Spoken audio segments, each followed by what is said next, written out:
Hi everyone, I'm Doug Cartwright for Guitar Interactive magazine, and today I'm here with this Zakk Wylde tech session. Zakk Wylde has been one of my favourite players for years and years, and was in fact one of the first influences for me to pick up the guitar to begin with. I've spent a lot of time kind of stealing his licks and his ideas, and in this article and video I'm going to be sharing some of the different just concepts and ideas that I've stolen from him, basically, to give you some insight and to try and help you out getting the same way. So I've written the kind of in the style of track and played through it elsewhere in the magazine, and you can check that out. And now I'm just going to go through it kind of idea by idea and help you out, just kind of see what I'm doing and give you some tips and pointers on how to play all the stuff in it. The very first thing that's in it is actually a riff. So let's just go through that quickly, and then we can get on to the blazing shredding a little bit later on. So the riff sounds like this.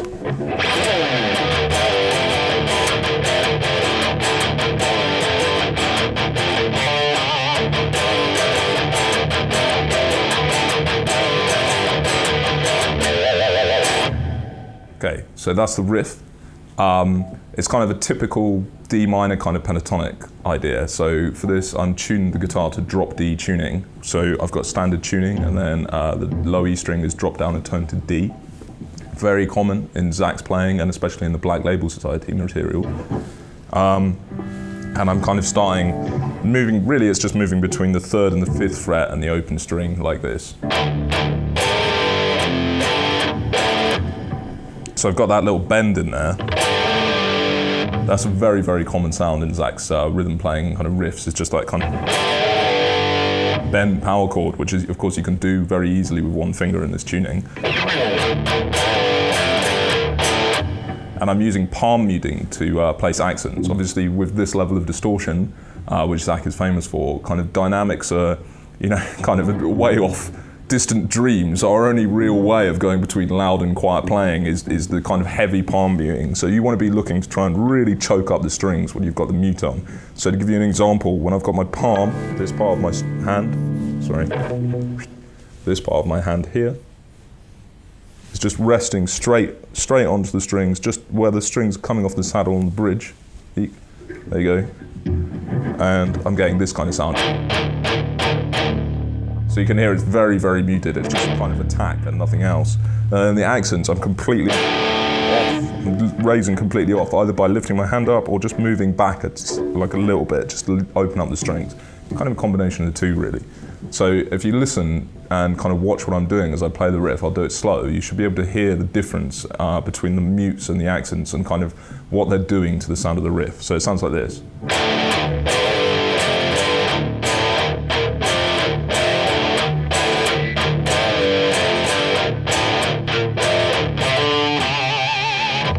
Like that. So you can hear that the accents are really, really important to kind of getting the rhythm and the feel and the kind of the power of the riff along. So if you, especially palm muting may be a new thing for you or something like that, I just don't overlook that, because it's crucially important to successful metal rhythm playing, and especially for Zakk, and really all players in this style. The only other things to draw attention to really are the vibrato on that note there. Which vibrato is going to be a big topic as we go through this lesson, because Zakk has got one of the most distinctive and also really unique kind of vibratos in modern rock playing. It's a huge part of his style. I'll go into it in a little more detail in a minute, but for now we'll just say you need to really just shake that note as hard as you can possibly shake it, so you get this sound. One more time. That kind of sound. You don't want it to just sound like, because it doesn't have the vibe. It doesn't convey that kind of drunk and angry biker kind of guitar playing thing that we're going for here. So let me play the riff one more time and you hear it.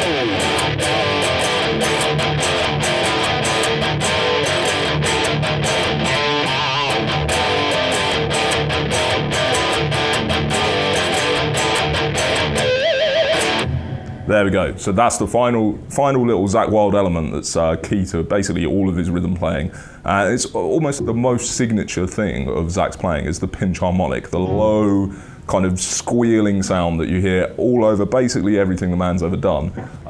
It's, not only is it obviously a massively signature thing of his style, but I would say it's one of the biggest kind of influences he's had on metal guitar playing, because it's just a standard sound that you hear all over the place on everything from Lamb of God to Gojira now. And it originated really from Zakk. He was the guy that made this such a big thing in metal.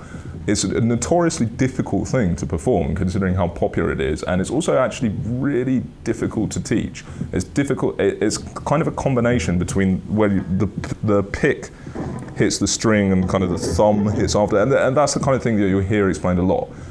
But fortunately, I've got a kind of cheap method for doing this, which I'm going to show you now, just to kind of get that squealing sound.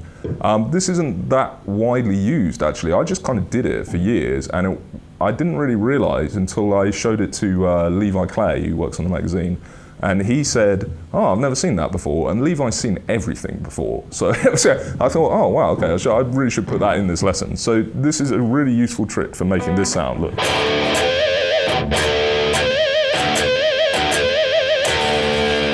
So the typical way that's done is with a pick, like that. But I'm doing it entirely with my left hand, and I'll demonstrate that like this, look.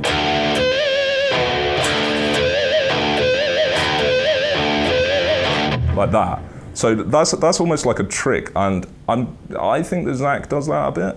But I'll explain how I'm doing it. I'm playing the harmonic that you hear here, the natural harmonic that you get. It's the same as if you're playing a harmonic on the 12th fret, the 7th fret, the 5th fret, and you can get that harmonic there, and it's like kind of 2/3 of the way across the area of the 3rd fret. It's just behind the 3rd fret, like that.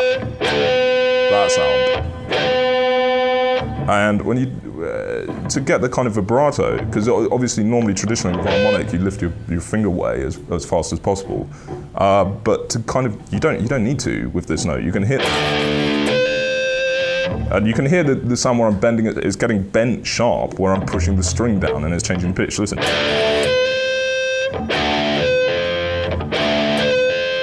But it happens so fast you don't hear that when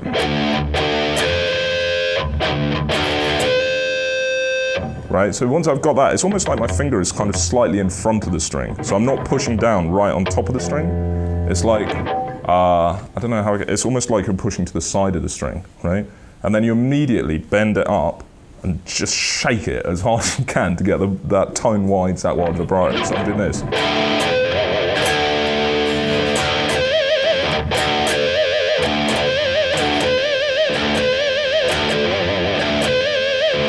You can see I'm really getting an authentic kind of squeal there, but this is a really great method for people getting started.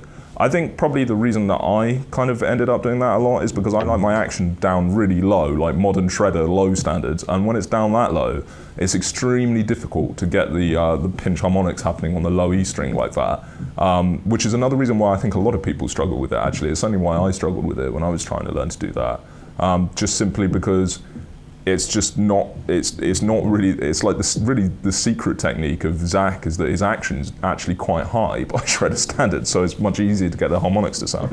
This is a really good method for doing it. If you want to practice that, well, the final thing, I think pinch harmonics are worth this amount of time in a Zakk lesson. The way you want to practice that,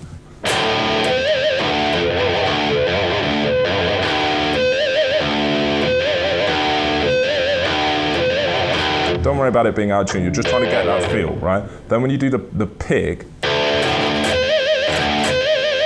you can really get that sound. Okay, so hopefully if you get nothing else from this article, that's just taught you a really cool way of just, reliable Zakk pinch harmonic squeal kind of things. Okay, so that's pretty much the riff covered. Let's move on and have a look at the solo. Okay, so the first lick that happens in the solo is actually just a series of kind of pretty extreme string bends and some of the massive Zakk Wylde vibrato. So I put this in there for two reasons really, opened up with this for two reasons. The first is it's extremely common that Zakk kind of opens his solos with the big string bends and the vibrato and just the big kind of opening "I'm here" kind of statement. And the second reason is really because it means that I can start by talking about his string bending and vibrato. Which are probably the two key elements that you really need to get together if you want to sound convincingly like Zakk. It's kind of interesting that although Zakk is obviously considered a shredder, and he's one of the world's great shredders really. The kind of the signature thing that actually kind of sets him apart and really elevates him above a lot of people who play in this style is actually the simple stuff, the bending, the extreme kind of ear-grabbing bends that he's developed, and of course that tone-wide, fast, violent, aggressive kind of vibrato. So let's just go over these couple of bends that I've put in at the start, these kind of stereotypical Zakk kind of sounds. The first one, the one that really kind of enters and grabs the ear is just this. So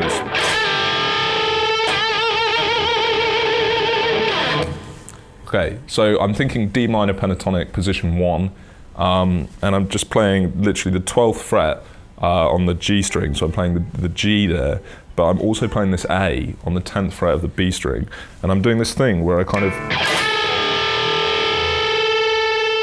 So you start by pretty immediately bending up, so you're bending the G up to the A, that would be the 14th fret of the G string, A like that, and clashing it against the A that you're playing here. So this A, providing your guitar is in tune, should be a pretty good A, and then you're relying on the accuracy of your bend to kind of double it. And where it's not quite right, you get that chorusing effect. So you don't actually want it to be perfect. You don't want to... You want it to... You get that kind of chorusing effect between the two things. Now, there's something else that I'm doing there, which is absolutely common through all of Zakk's playing, is that I'm doing a bend. The bend is immediately accurate. And then I pull it down, like... And then I slowly bring it back up to pitch. Let me do that again. It's difficult, it's hard to do this slowly because you need it to really ring for a long time. Let me try and get that. One more. Like that. And of course, when you hear that at full speed, you get that. And it's actually that dissonance, that kind of beautiful clashing sound that you're getting that's creating the excitement. So he's almost using the dissonance to create a kind of a false vibrato effect on the bend, but it's really that grabs your attention straight away. I think it sounds awesome. The other thing that is absolutely common across all of Zakk's playing is when he does a string bend. In fact, let me demonstrate this with the next one. The next bend is the 13th fret, so the C on the B string there, and I do the same kind of bend, release, and back up thing. So I go like this. Sorry. One more time. So that's the same idea. Straight up to pitch, down, flat, and then pulling it back up. But the thing that's really, really important for getting this to sound authentic is actually the rake of the strings. So I'm raking across the strings with my pick. I'm not playing it like...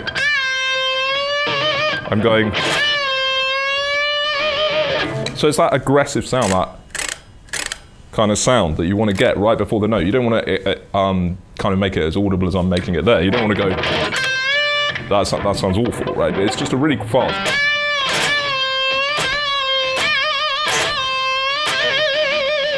So it's just adding to the aggression of it. So obviously to do that properly, you really need to mute the strings, because if a string rings open,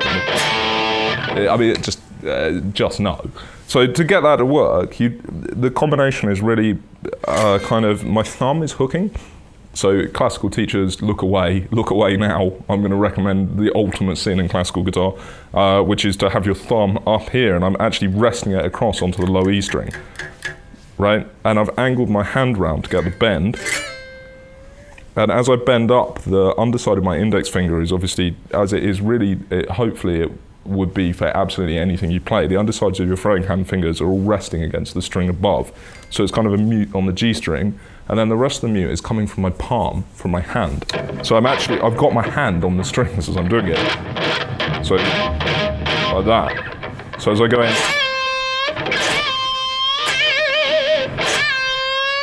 it's that. And I did it on the first bend as well.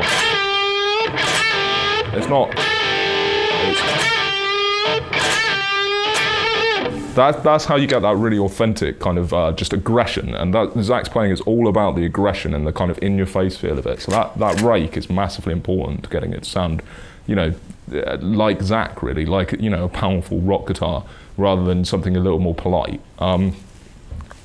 Moving on, After I've done that bend, I do the vibrato. So the vibrato is the other part that we need to talk about here. So he's going.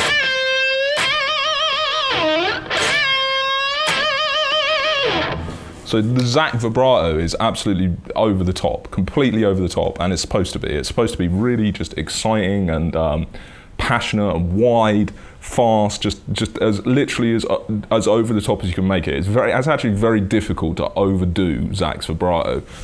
So if I kind of demonstrate it slowly, I'm coming up to the pitch. One more time. So the whole thing is coming from my wrist. I'm not pushing it with my fingers like that. I'm turning my wrist. So you need your thumb pivoting on the top, and then the neck is kind of resting in this part of your hand here. So I've not got, my palm is not on the neck at all. It's all completely this, like that, it grips like that. And then I'm just turning my wrist, my whole wrist. So my fingers are all locked together to get it. And then basically you just shake the guitar as hard as you can possibly shake it. So you get, just shake it, just absolutely let rip, and again, you can't really overdo this, just go as hard as you can possibly go on it.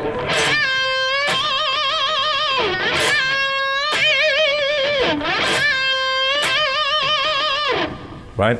Then the last note is coming down here, we're onto the F on the G string, and it's just index finger, and it's just vibrato again. There you go, so again, it's a tone wide. Yeah. And I'm pulling it up this time because it's index finger and it's on the G string.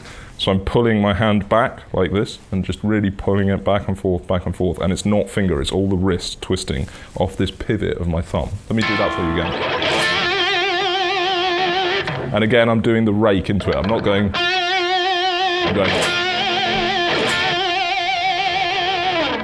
Yeah? So that first section is like this, all in total.